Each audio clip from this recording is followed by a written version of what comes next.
Hi coding ninjas. Today we are going to get some glowing text animation using HTML and CSS only. First I am creating a div which will display the text, glowing text, inside it. I am giving it a class name which will help me to style it. That's all for the HTML part, moving on to the styling. First let's style the class, glowing text. I am increasing its size to 48 pixel.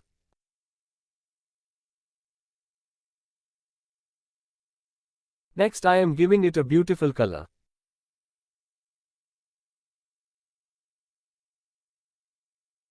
I have aligned it to the center.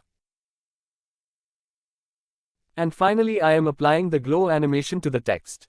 The animation lasts for 1 second, runs infinitely, and alternates direction each time it runs.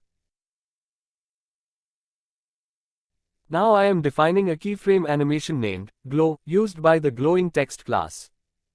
From represents the starting state of the animation and to represents the ending state.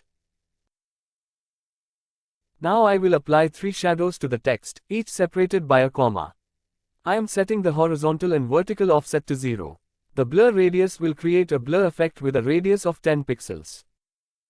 This second shadow, with a larger blur radius, gives the illusion of a more diffused glow around the text. The third shadow, with an even larger blur radius, creates a soft glow effect that spreads out even more, enhancing the glowing appearance further. In the final state, the glow effect is intensified, and the shadows have blur radius of 20 pixel, 30 pixel, and 40 pixel, respectively. That's all. Subscribe for more.